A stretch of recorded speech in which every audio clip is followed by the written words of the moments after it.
This nugget is the first of two on project time management.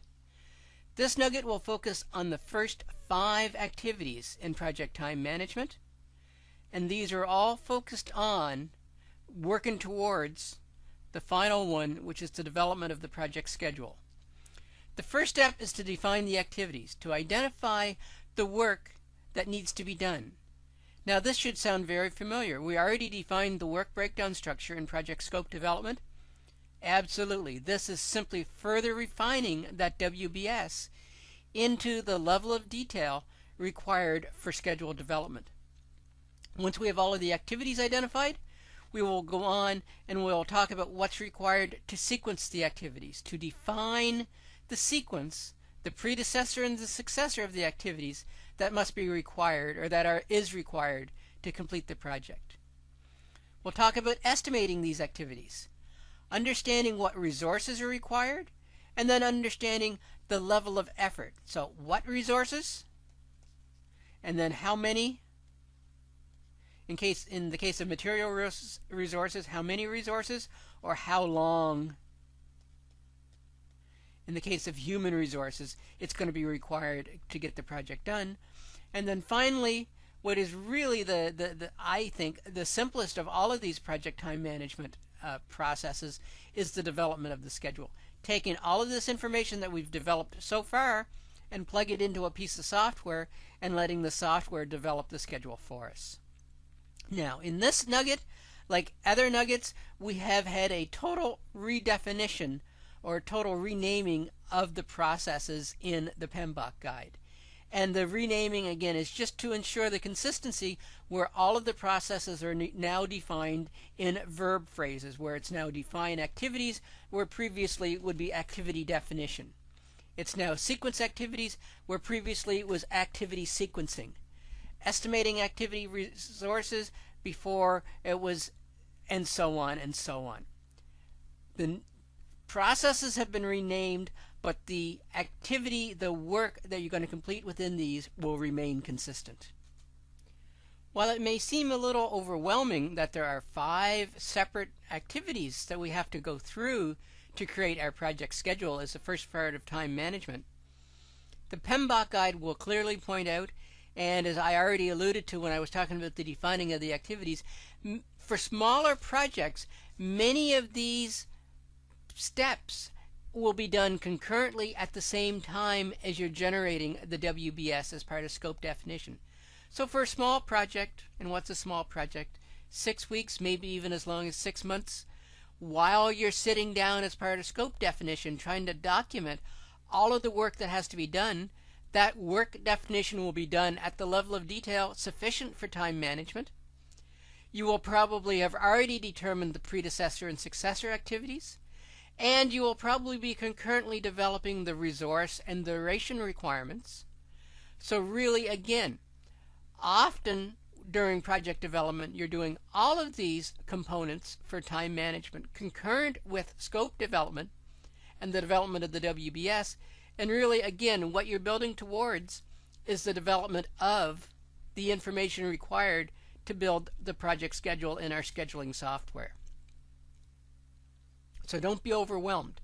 But it's also important as you're going into your PMP exam to understand what the PMBOK guide defines as happening inside define activities. That you understand what the PMBOK guide says you need to do as part of the sequencing of the activities, and so on and so on. And that's the level of detail we're going to cover in this nugget. The first step in project schedule definition as defined in the PMBOK guide is activity definition. Essentially, activity definition is documenting the work to be performed. Activity definition is going to start where creating the WBS in scope definition stopped. Activity definition takes the WBS, which was deliverable based, and turns it into a WBS, or an activity definition, that is work or schedule based. What do we mean by that? Basically, we're going to have one WBS element to one resource. Whereas a deliverable-based WBS could have multiple resources. You could have 3 or 4 or 5 analysts assigned to a task to define, understand the current situation A activity-based WBS would break that down where each resource would be assigned to each component, a unique component of the WBS. So effectively, activity definition is a further decomposition of the original WBS that you created during scope definition to document the specific work to be performed, where you're going to have one WBS element assigned to one resource. It's important that you take the work that is work or schedule based as opposed to the higher level deliverable based. As mentioned in the introduction to this nugget, this step may not be required, or this step may not be explicitly defined if, for instance, the deliverable-based WBS was refined at a sufficient level of detail that in fact the rule of one WBS element to one resource has already been applied. So again, don't get hung up on making sure that you're saying, oh, I am now focused on doing activity definition. Get focused on ensuring that you have one WBS element, a task, and activity in your work plan at a sufficient level of detail that the work will be completed by a single resource in a meaningful period of time. Now there is one exception to that, and that's when you consider the rolling wave planning process. So if we look at rolling wave planning, we have our overall project objective, where we're going to go through an analysis phase, a design phase, and a development phase. When we do the initial project plan development, we may only be doing the analysis phase at the detailed work level. So you have task 1, task 2, task 3 specifically defined using activity definition at the unit of work where you have the one resource to one WBS element. For the design phase, you may be able to get away with saying, here is deliverable 1, here's deliverable 2, here's deliverable 3. And at the development phase, you simply have a high-level definition that says development is going to be 100 person-hours of effort, or whatever the case is going to be. So in a rolling wave planning process, initially you develop the detailed activity definition for the immediate phase of the project you're going to undertake. You can leave the next phase out at a higher level of work definition at the deliverable WBS element, and subsequent farther out components for your work breakdown structure you can leave at a much higher level of definition. As analysis completes, you go in and you do your rolling wave application, where you then take the deliverable based WBS for design and you start to define the WBS elements for it at the task 5, task 6, task 7 level related to deliverable 1, and subsequently for deliverable 2, deliverable 3, and your development estimates you will start to break down that for development we will have development deliverable 5, deliverable 6, and so on, and this is your rolling wave. As design completes, you would then do your further work breakdown definition for the development tasks. Doing rolling wave planning is a very effective way to develop good, solid project plans. Before analysis has started, you really don't have sufficient detail to allow you to define what are the tasks that are going to be required to produce each and every deliverable for a design, because you don't know what the design is going to be, because analysis is going to be done. And if you don't know what design details are going to be, you certainly do not have enough information to define at any level of granularity, even to the deliverable level, what the final products of development are going to be. So with rolling wave, you can focus on ensuring you have the proper WBS elements, the proper activity elements defined to ensure that analysis is successfully completed. Then based on that, you can start to develop further detailed estimates for design and so on. The one issue with rolling wave planning is senior management and the business are going to say, well, it's fine for you to tell me that analysis is going to be 250 person hours or 250 person days worth of effort. I want to know what the total project is going to be.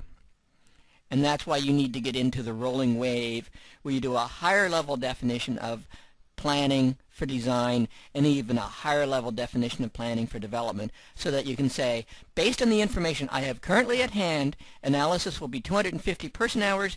Based on this, I think design will be 175, and based on this, development will be 200, so the total project effort will be such and such. But you need to ensure when presenting that total project effort, that 525 number, that you're presenting it in a way that people understand that there's a degree of imprecision, that there's a degree of flexibility in that when you're presenting the information, you're defining that it's plus or minus a certain percentage, plus or minus 75%.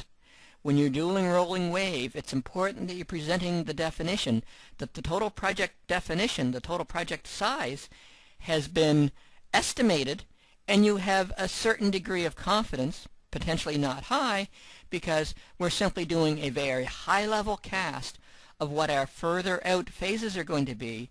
And as you refine this, the design may not be 175. The design may in fact become 225 based on the detailed estimates. And based on that, you're able to refine that says development will not be 100. Based on this information, development is going to now be 150. Or maybe we should become more optimistic and say, based on this, development is going to be shorter and will only be 75. So when you use a rolling wave planning process, it's important that you define your level of confidence, that when you're presenting the total project picture back to senior management, back to your business sponsor, they understand that this is not a firm, fixed estimate for the total project.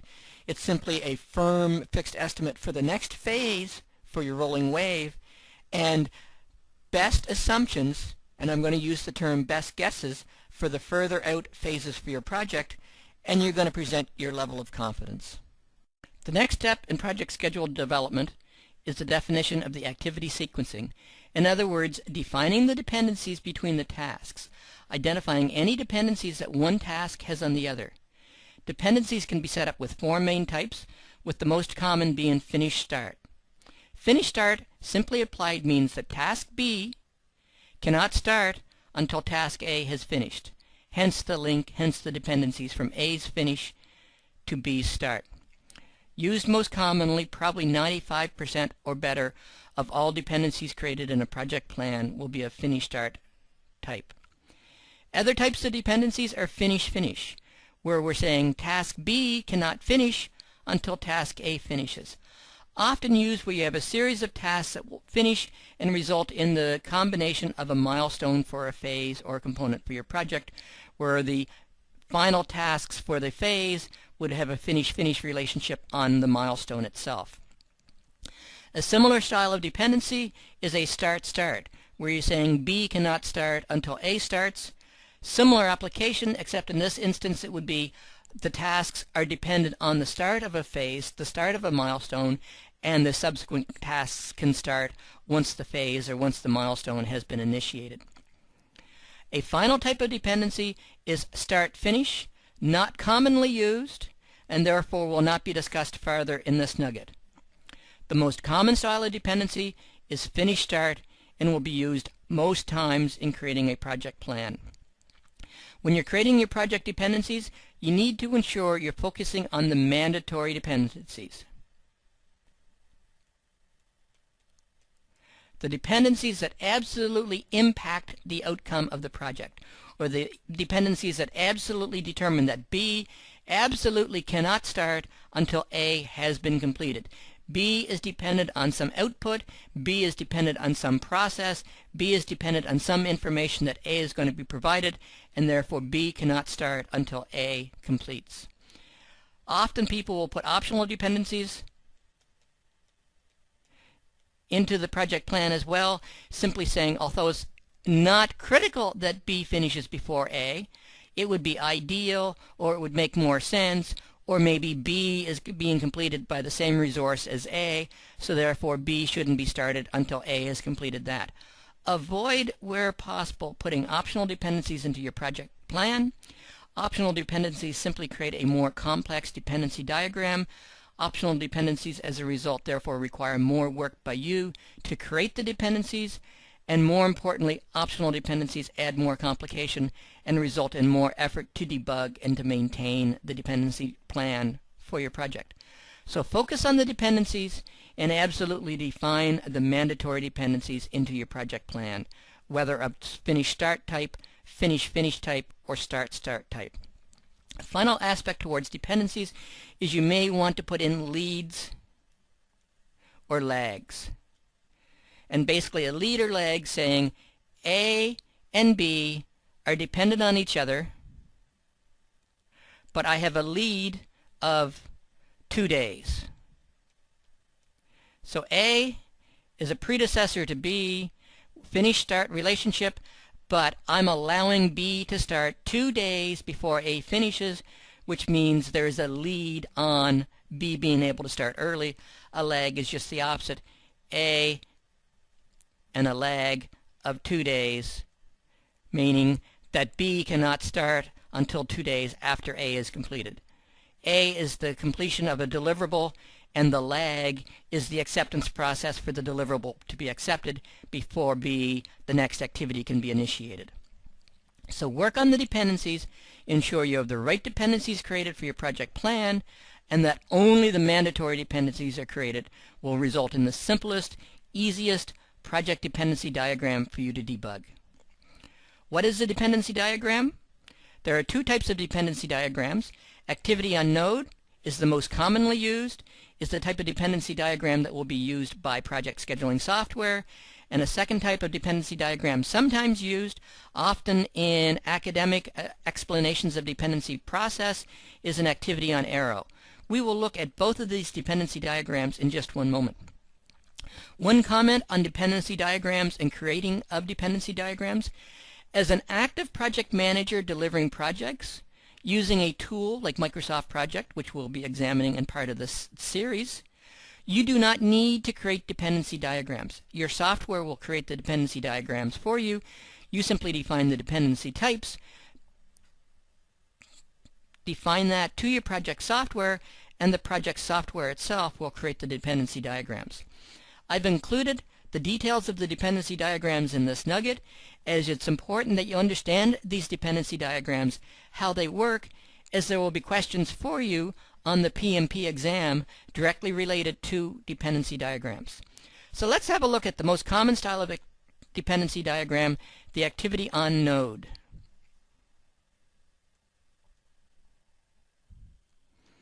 The activity on node, or often referred to as the precedence diagram, consists of the identification of each activity, each task in your schedule, in this case tasks 1 through 5, defining them on the nodes, and then using lines or arrows to link them. So in this case we're saying task 1 has a successor task of task 2 and task 4. Task 2 has a successor task of task 3, and task 5 has predecessors of 4 and 3.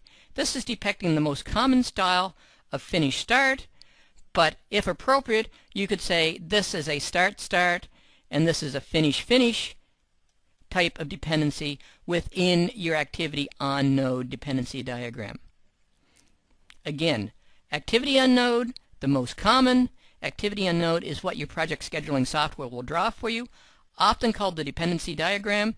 Each activity, each task in your project is identified as a node, the box, and the dependencies between the nodes, between the activities, identify the actual dependencies, where 1 to 2 has a finish-start relationship, where 3 to 5 has a finish-finish relationship, and 4 to 5 has a start-start relationship. This allows you to understand the dependency diagram. This will be examined and reviewed on the PMP, so it's important that you understand what an activity on node is, how the activities are represented, and how the dependencies are represented. This is quite different than the next style of activity diagram we're going to look at, which is the activity on arrow.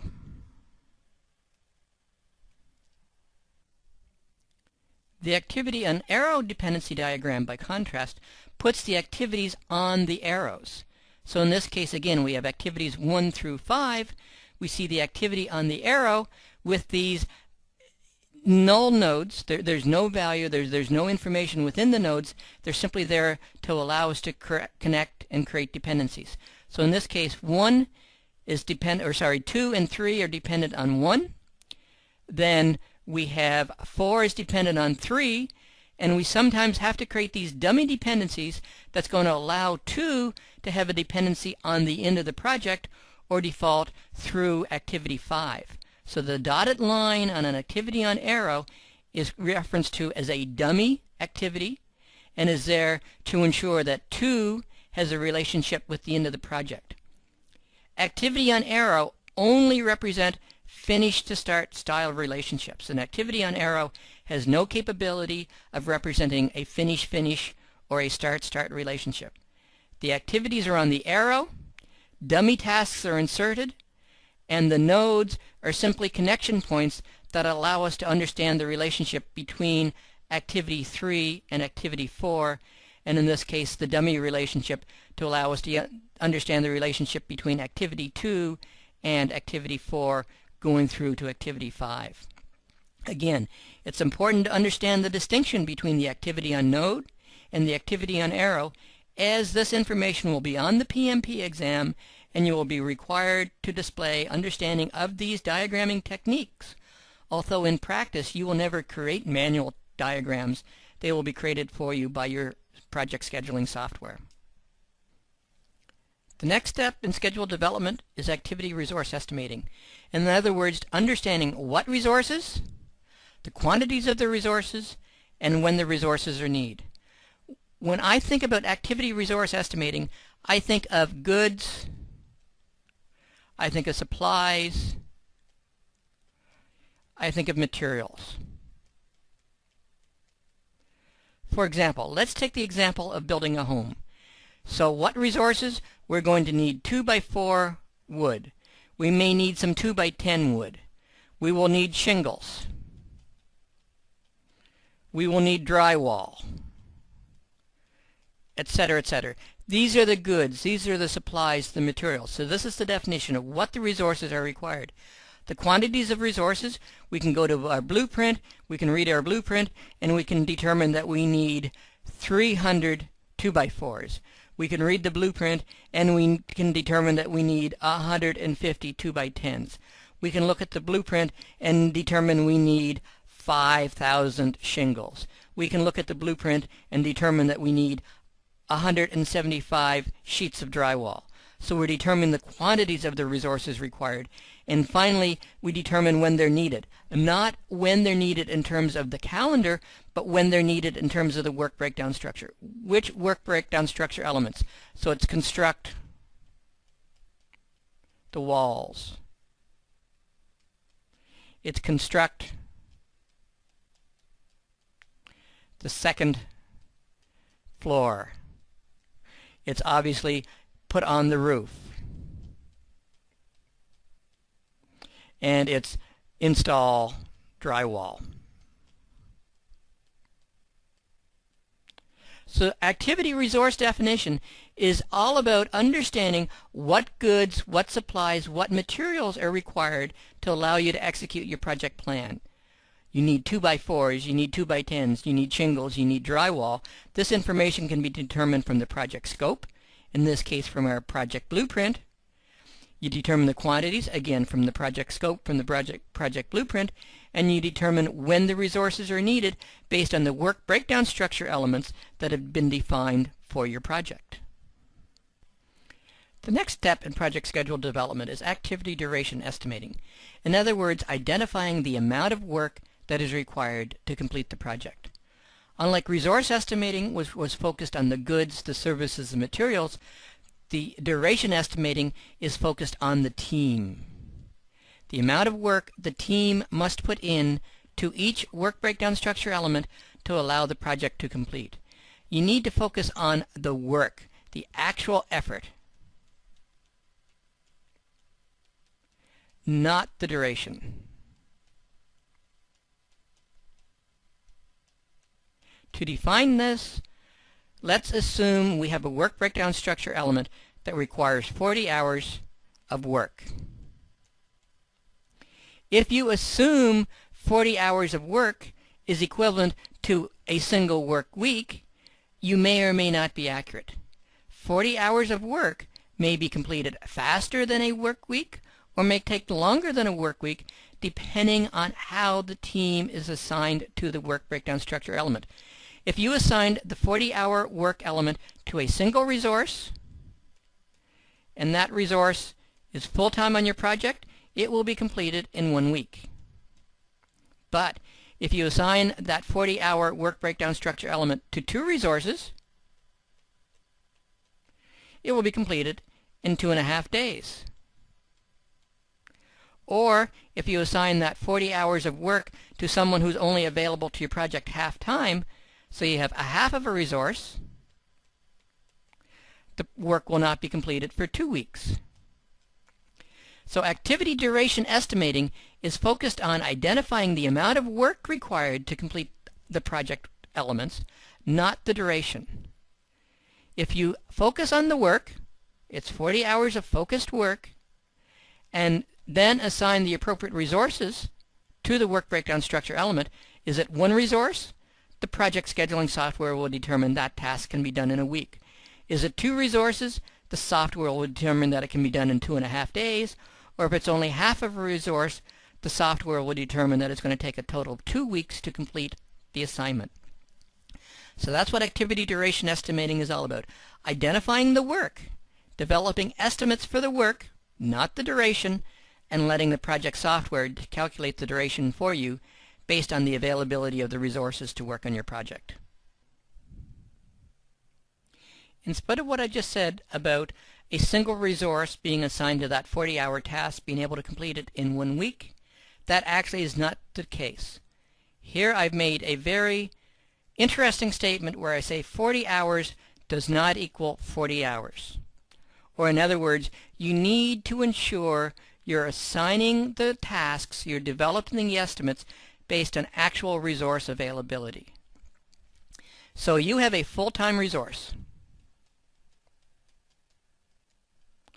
and your company works a 40-hour work week.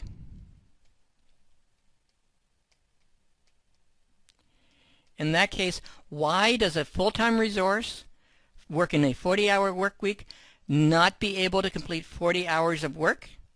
Simply because that full-time resource is going to get sick occasionally. That full-time resource is going to take a non-project time to read email, for example. That full-time resource is going to take annual vacation. That full-time resource is going to attend departmental meetings. That full-time resource is going to meet with fellow peers to discuss a problem on the last project that they worked on. So even if it's a full-time resource assigned to no other responsibilities in your project, and that full-time resource is working a 40-hour work week, I would suggest that 40 hours is not available to work on your project. You need to factor in time over the 6 months or the 8 months or the 10 months or the 2 years that this full-time resource is going to be working on your project. They're going to get sick. They're going to take time every morning and every afternoon to read their email. They're going to take their annual 2 or 3 or 4 weeks of vacation allotted to them every year. They're going to attend departmental meetings. So 40 hours does not equal 40 hours. What's the right number? Does 40 hours equal 35? Does 40 hours equal 32 and a half? Does 40 hours equal 30? Unfortunately, I can't tell you what that right number is. That right number is going to depend on the length of your project. If it's a 2-week project, if it's a 4-week project, you probably will have minimal impact to sick time. Likely, hopefully, a 2-week, 4-week project, the resource will not get sick, and therefore the number is closer to 40. During that 2-week, 4-week window, the resource will probably take some time to read email, so therefore if it's not 40, it may be 39 or 38. If it's a 2-week, 4-week project, the resource will probably definitely not be taking vacation, and you may know there's no departmental meetings coming up during the duration of the time that resource is working on your project. So maybe a higher number, maybe 35 is the appropriate number for short assignments. But if the assignment is longer, if the resource is going to be on your project for 6 months or even 12 months, there's going to be some sick time. There will definitely be vacation time. there will probably almost definitely be departmental meetings. So what are these going to average out to? How much vacation time do you have to plan for? What is your company policy on sick time? Maybe 40 is closer to 32 and a half. Maybe 40 is closer to 30. You need to determine the likelihood of impact for things like sick time, for vacation, for departmental meetings, for other company responsibilities, and determine what an appropriate resource availability is going to be, and include that consideration when you're determining project estimates and when you're determining how resources are going to be assigned to your project. Because 40 hours of resource availability does not equal 40 hours of project work completed. A final component that must be addressed for resource estimating is the actual estimate yourself. How do you develop good, solid, realistic estimates? How do you know it's going to take 40 hours or 20 hours or 60 hours to complete a specific work breakdown structure assignment? I hate to say it, but sometimes estimating is a guess. It's a rolling of the dice. It's a random number. I don't suggest that's a good method, but sometimes it really is. It's never been done before. Projects are unique. Therefore, you have never undertaken a specific task like this, so maybe it's a guess. I hope it's not as random as rolling of the dice or generating of a random number, but sometimes estimating is purely guess. An estimate is an estimate. Hopefully your estimating can be a little more concrete than that. It may be analogous. It may be same as. The last time we did a project like this, or the last time I worked on a task like this, it took me 25 hours, so therefore, using this estimating technique, this project should also take 25 hours. It may be parameter driven. The last time we developed a X, it took us 6 hours, therefore we're developing 5 X's times 6 hours, so the estimate is going to be 30. So you may have a series of specific parameters based on units of predefined measure, and you simply multiply the number of parameters on that. But estimating is estimating. Whether it is a guess, and I hope you don't have to resort to that method very often, whether you're using some form of analogous same as estimating process, whether you're using some form of parameter-driven process, you want to ensure your estimates are as realistic as possible. Ideally, you would use multiple estimators. You would ask 2 or 3 or 4 people to say, go away and develop estimates for these work breakdown structure elements. Go away and develop estimates for this component for my project plan, and then come back and compare and rationalize and develop sound estimates based on the results from multiple estimators. Use an estimating technique such as multiple estimators is expensive in the amount of time and the amount of effort it requires to use multiple estimators. A technique often used in lieu of multiple estimators is a technique called the PERT. And PERT applies the principle of multiple estimators, and you simply develop multiple estimates. So you yourself or your estimator develop multiple estimates for each task. You develop a pessimistic, a optimistic, and a most likely. And then using the PERT formula, which is simply the pessimistic plus 4 times the most likely plus the optimistic, divide that by 6, will be your actual project estimate. So using the PERT technique, pessimistic. If everything was awful, if everything fell apart, if nothing worked on my project, it's going to take 10 days or 10 hours or 10 units to develop this work breakdown structure, to complete this work breakdown structure element. If this were an average project and everything went reasonably well, it would probably take me 6 hours, so it's 4 times 6.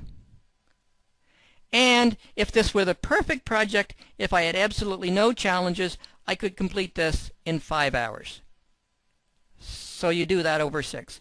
So it's 10 plus 24 plus 5 over 6, or 39 over 6.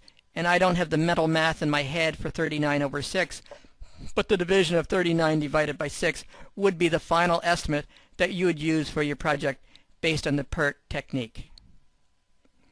So estimating, they are guesses, but develop processes that you can develop good, solid, realistic estimates that will identify the work that is required to complete each and every element of your project work breakdown structure. The final step in project schedule development is the actual development of the schedule. It's taken the WBS elements that we've identified and worked on in this nugget. It's taken the dependencies that we've identified and worked on in this nugget, and it's taken the estimates and combining them together to create the project schedule. It's identifying when each unit of work will be completed based on the dependencies and the estimates and the resources assigned to the work breakdown structure element, and developing the schedule. You do this using software. Using a product like Microsoft Project, which we'll be demoing later in this series, you will take the information, plug it into your software, and the software itself will develop the schedule. It sounds easy. It is relatively easy. The key thing being the first cut at the schedule based on the WBS elements, based on the dependencies, based on the estimates, will probably not be the final schedule that you will deliver to your project sponsor. You need to be prepared